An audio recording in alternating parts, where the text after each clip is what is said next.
Hi guys, my name is Dead Monk, and today I'm going to be going through a little creation I've been making for the last few weeks on the game called Grounded. Now, in Grounded, you are basically a little tiny person caught in a freaking massive garden with bugs, as you can very clearly see, way much bigger than you. Now, this creation's all been done in the creative mode with bugs involved, so there's also bugs flying around, which I actually kind of like. It's a lot better than the original version of creative. Now, the scenario I actually have this construction, hello Mr. Mosquito, don't mind me, is that this is going to be a village, a tribe, if you will, of people that have managed to survive in this garden world for many, many years and have managed to find a form of harmony. Now, I know you can see all the different markings, and I'll explain all them later on the screen. But first we're going to go look at the main village. Now I will warn you, this is basically me that's done this. It's just all mannequins with armour on, which I'm going to explain as I go. Now the way up to the village is right around here. Now to protect the village, of course, there's going to be multiple layers of defence, because of course there are so-called predators in this. Of course, this is all done creative, so they won't actually attack me. But in theory, these towers, this one here, and then that one up there, protect the entrance to the village, so it gives a bit of forewarning. If, say, something dangerous is coming, they can pre-warn the village should the need arise. Now, here's actually one of our first jobs. Now, in this particular scenario, certain armors actually have a certain job. So in this case, for example, here, the ladybug armor are made up of the defenders, and their job is basically to protect the village itself, as well as the areas surrounding the village. So these two watchtowers and maybe one or two other towers further along. So basically their job is basically to keep an eye out and protect the people inside the village. Another two jobs we've got here, look, we've got the bees, and their job are basically they're the scouts of the village, of the tribe. They go out into the wilderness and observe the matters of what's going off. Are there any predators near the village or near the towers or near the other camps outside? As well as that, they also serve as runners, so they will pass along messages to the different locations when needed. Another job we've got here is the spider, and the spiders are the hunters. This is primarily the village is primarily a hunter-gatherer society. They do some farming, some animal upkeep, but primarily they are mostly hunter-gatherers to sustain themselves properly. And the hunters, they're the ones with the spider armor. They go out into the wilderness and collect and hunt food. Right, let's get up to the village. Cross this lovely little bridge. Hello, little weevil. At least I hope I got that right. I call them sausages. Here's another one of the towers. Now this one's not going to be as much as well defended because it's near the village, so it's not going to be super packed, but there's still a number of people inside. Now I actually have the creation here, which I rather like. I put this little lure trap out, and the idea is because of all these bees that are flying around, these people worship the bees and thank the bees because they are protectors of the village. And here we are, we have the main entrance to the village. As you can see, look, two big towers on either side with the defenders overlooking, which I'll go into them and show them around. Through this double set of gates, and whamp, you'll come straight into the village with the Night's Watchmen. And the Night's Watchmen are basically the guys with these headlamps on that look like miners, and their job is basically to keep an eye out during the dark hours. Now, I know these are all just stuffed animals and stuffed ants and everything, but I like the idea of just putting stuffed animals around to give the idea that there's actually are animals in this village and they're actually looking after them and have livestock. The soldier ants are basically guard dogs. Basically, they keep an eye out. We actually have another job here. Look, we have the Koi armor, and the Koi warriors are basically the water guard. They live mostly down by the big pond, or the lake as I prefer to call it, and they basically keep an eye on the towers there, but they often will go down and perform hunting actions down in the water for extra food. Another two jobs we've got here, we've got the ants and the acorns. Now the ant warriors are not hunter-gatherers, they're more the cutters. Their job is to go out into the wilderness and collect building materials, so say leaves, stems, just like that, then bring them back to the tribe, or to any of the watchtowers and camps that have been built across the land. Acorns are the builders, and now their job is basically, rather than put in their own name, their job is to basically build things up and keep them in good order. So if anything gets damaged, they'll go out and repair it. Often they'll be escorted by the defenders to other camps and help build them up and basically keep them in good order. God, I love this. Right, grub armor. Now this is basically rather cheap stuff. I prefer to think the people wearing the grub armor with no gas mask or anything, they're just simple villagers. They're people that are hanging around in the main village. They haven't got a proper job, so they're basically young adolescents, just like that, women and children. But if they do have a gas mask, now these guys are the healers. They are basically those that heal those that have been hurt during their wanderings around. Let's go have a look at this tower. I'm rather proud of this, I have to say so. So as you can see, the idea of the tower is you get a good view of at least 3 different directions, but if needs be, they can come to this section here and fire arrows down from above if anything does get through the gates. But they also do have someone watching at the back, of course. And it's the same up here. They've got someone watching the back, keeping an eye out at the distance.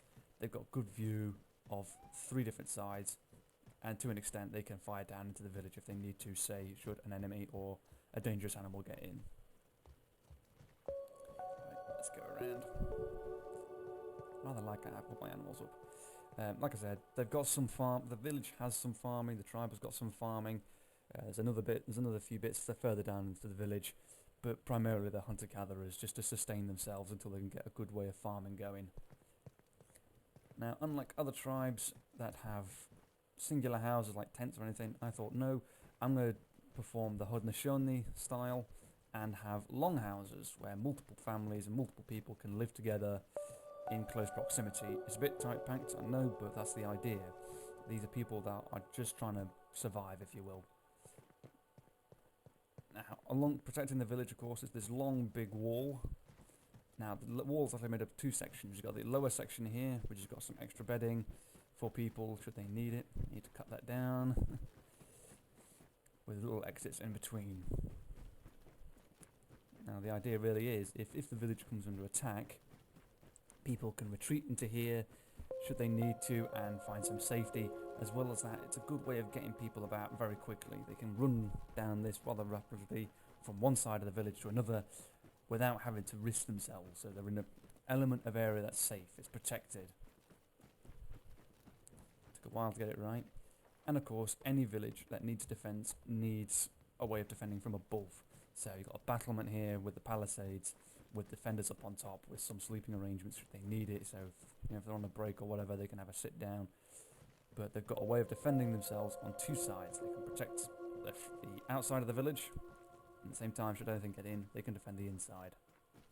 Let's get back up to the front so I can show you a bit more of the houses. Now, the first house, of course, was a bit cramped, but that was my first attempt. And truth be told, I just didn't feel bothered trying to rebuild them all and everything. So as you can see, look, you've got lots of animals walking around. You've got some drying racks, some dew collectors so they can get the water containers, everything. Another job we've got here, the clover or grassmen. These guys are the gatherers. So while the spiders are the hunters will go out and get meat. Gatherers will go out and collect other things such as primarily mushrooms to help build up a stockpile of food should times get bad. And there's another little village with another couple of acorn boys. How you doing, boys? Got up some grub. Need to put a guardrail in there. And like I said, I know it looks cramped and everything, but that's the idea. These are people that aren't really trying to live. They're just trying to survive in the world they're in. Which actually suddenly reminds me, when I said Haudenosaunee, the Haudenosaunee are better known by their other name, which is the Iroquois Confederation. Yeah, so the people like the Mohawk. Here's another house. Look, we got another little home with the animals coming running this side. Get a bit of extra light. Like I said, people are just wearing grub stuff, with grub armor, and random bits of clothing. They're just basically local villagers. But this guy, however, because he's got an eye patch, he's wounded. He's someone who's got an injury, and he's simply waiting for his time to come along. And now these ones are a little bit bigger, so these houses are a bit bigger, so it can house more people, which I rather like. Another bit of area I've made is this balcony, so this is where people can go out and have a bit of relaxation. They can chit chat, they can relax. great for farming here. Another style of the Haudenosaunee longhouse. A little bit of extra housing, some tables, and of course, so the smoke doesn't inhale and kill everybody, it's got a way of getting out should it need to. Enjoying your chat, boys. Right.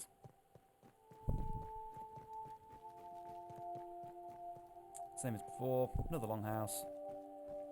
Plenty of sleeping quarters, both upstairs and downstairs, with just basically living arrangements. Plenty of dew collectors, as I've said, because of course we need water, and it's too dangerous to go all the way down there every time we need a drink. Here's another watchtower, which I'll jump in. Now I've spaced the watchtowers very carefully in certain areas, so they're actually within viewing distance. As you can see, look, you can see another watchtower just down there by those, by the posts on the rock, and that's actually near an outside camp, and I'll explain the camps in a little while. And you can actually see further in distance, just below that star marker, that's another watchtower down by the lake. So, like I said, these towers are aren't within super close proximity, but they're within viewing range of at least one other tower. So should the need arise, so say that watchtower down there gets a word from the camp, that can pass on, say, like a blinking message with a light or something like that, to this tower or another one, and inform the village that something's going off, or there's a problem, or something like that. Right, the healer's hut. Now this is another big one. Now everyone in here is got the eye patch, and they're all in various armor, of course, because of course this is just different jobs. You know, people are going to get hurt in different jobs, so lots of tables around, you know, so the healers can do their work. So okay, just lay down here, mate, I'll sort you out. Get a bit of extra light. Now, primarily, of course, those who are most likely going to get hurt are those who are going to have to go out and about into the world. So the scouts, the hunters and gatherers, they're most likely the ones who are going to get hurt, as well as the armor of the warriors. These guys are the ones who are going to get hurt the most, so most likely they're going to be the ones who are going to have to go out and about. So of course, if they're out and about, they're going to most likely get hurt. Okay, this is the Elders' Hut. Now these are the leaders of the tribe. One individual representing every single group and work job, with of course the leader with the big chair. Now these people are basically the leaders of the tribe. They're the ones who make the decisions. Now I will return momentarily. I'm just going to pause very, very quickly, and I'll see you all very later.